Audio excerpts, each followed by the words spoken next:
तो आज हम इस वीडियो में एक ऐसी चीज करने वाले हैं जिसकी किसी ने कल्पना भी नहीं की होगी।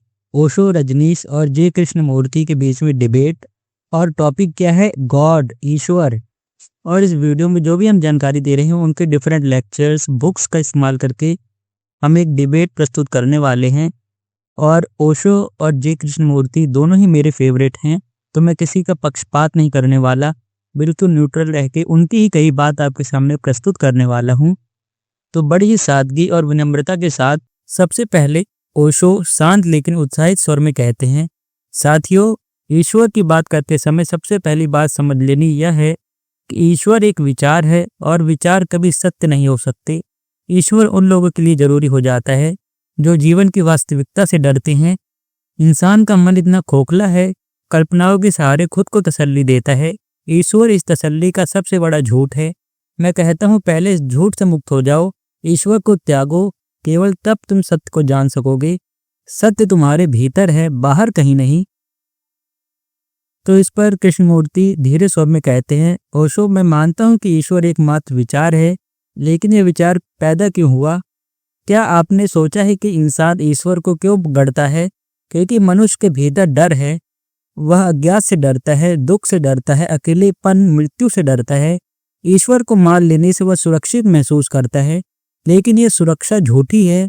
ओशो, मैं कहता हूँ, यह खोज भी बंद करो।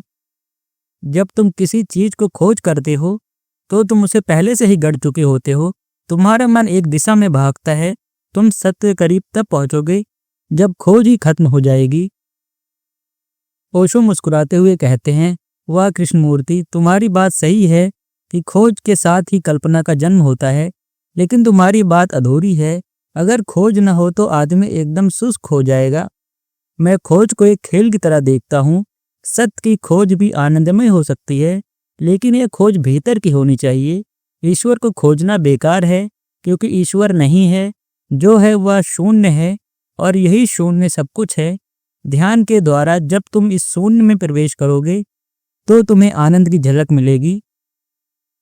कृष्णमूर्ति गंभीर होकर कहते हैं, ओशो, तुम बार बार आनंद की बात करते हो। मैं पूछता हूँ, क्या आनंद को भी खोजा जा सकता है? आनंद तभी आता है जब मैं पूरी तरह समाप्त हो जाए, जब मन बिल्कुल मौन हो जाता है। ध्यान कोई विधि नहीं है, ध्यान तो एक अवस्था है। विधियां, पद्धतियां और खोज भी मन के खेल हैं। तुम स्वयं को पद्धतियों में बांधोगे तो फिर मुक्त कैसे होगे? ध्यान तब घटता है जब तुम कुछ भी नहीं करते, जब मन बिना किसी विचार के शुद्ध रूप से मौन हो जाता है। ओशो मुस्कुराते हुए कहते हैं, मेरे मित्र कृष्णमूर्ति, तुम मौन की बात करते हो और वह सुंदर है, मगर मैं कहता हूँ कि यह मौन आनंद के बिना अधूरा है। तुम मौन को लक्ष्य मानते हो, मैं मौन को साधन मानता हूँ।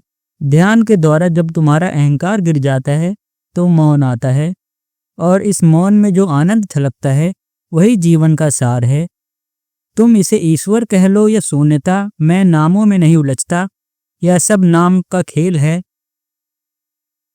जे कृष्णमूर्ति स्पष्ट और गहन स्वर में कहते हैं, ओशो, तुम नामों को हल्का ले रहे हो, मगर मैं कहता हूँ नाम ही भ्रम की शुरुआत है। जब तुम किसी अनुभव को ईश्वर, शून्य या आनंद कहते हो तो तुम उसे परिभाषित करने लगते हो। सत्य को परिभाषित नहीं किया जा सकता। सत्य को देखा जा सकता है, उसे जिया जा सकता है, लेकिन शब्दों में बांधा नहीं जा सकता। सत्य शब्द से दूरी पैदा करते हैं। यह मौन या शुद्ध जागरूकता ही सत्य है, और जब यह जागरूकता आती है तो वहाँ कुछ भी नहीं होता, न ईश्वर न आनंद।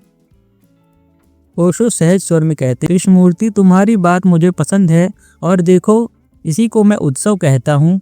मौन में जब तुम्हारा मैं गिर जाता है तब जीवन एक नृत्य बन जाता है। मैं ये नहीं कहता कि मौन ही अंतिम सत्य है, मैं कहता हूँ मौन और आनंद साथ साथ चलते हैं। यह जीवन का उत्सव है। जीवन को बोझ बना लेना मूर्खता है। जीवन को नाचते हुए ही जीना बुद्धिमानी है। कृष्णमूर्ति मुस्कुराते हुए कहते हैं, ओशो, तुम्हारी बात में सच्चाई है। सत्य को नाचते हुए जीना, यह एक सुंदर विचार है। मैं केवल इतना जोड़ूंगा कि सत्य बिना किसी प्रयास के घटता है। मौन, जागरूकता और आनंद ये सब तब आते हैं जब तुम कुछ भी करने की कोशिश छोड़ देते हो। जब मैं समाप्त हो जाता है तब सत्य प्रकट होता है। उस समय न ईश्वर का कोई अर्थ होता है, न खोज का, केवल मौन बचता है। ओशो सहज स्वर में कहते हैं, कृष्णमूर्ति, हम दोनों के शब्द अलग हैं मगर मंजिल एक ही है। तुम प्रयास को नकारते हो, मैं प्रयास को आनंद में बनाता हूँ। तुम मौन को बिना शर्त अपनाते हो, मैं मौन के साथ नृत्य करता हूँ। तुमने कहा कि ध्यान कोई प्रक्रिया नहीं है, लेकिन कृष्णमूर्ति, लोग इतने उलझे हुए हैं कि उन्हें एक सीढ़ी चाहिए। मैं उन्हें ध्यान की सीढ़ी देता हूँ। जब वे सीढ़ी पर चढ़ जाते हैं तब मैं कहता हूँ अब सीढ़ी को फेंक दो।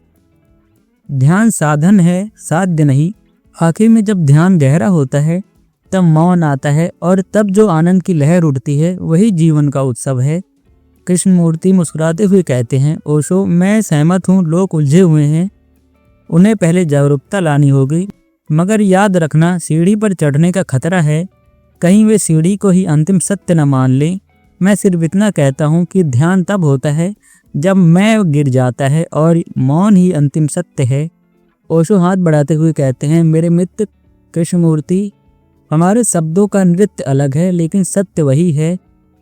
कृष्णमूर्ति कहते हैं, हाँ ओशो, मौन के आगे सारे शब्द समाप्त हो जाते हैं। तो दोस्तों, ओशो और जे कृष्णमूर्ति दोनों एक ही सत्य की ओर इशारा करते हैं। ईश्वर नहीं बल्कि मौन और जागरूकता ही सत्य है। ओशो इसे आनंद और उत्सव के रूप में जीने की बात करते हैं, जबकि कृष्णमूर्ति इसे प्रयासहीन मौन में अनुभव करने की सलाह देते हैं। अंत में दोनों यह स्वीकार करते हैं कि शब्द केवल साधन है और मौन ही अंतिम मंजिल है। आपने इस डिबेट को शांतिपूर्ण ढंग से सुना, इसके लिए धन्यवाद। अपने विचार कमेंट बॉक्स में ज़रूर बताइएगा। यहाँ पर कोई विजेता नहीं है, कोई हारा नहीं है, दोनों ही समान हैं, दोनों एक ही सिक्के के दो पहलू हैं। धन्यवाद।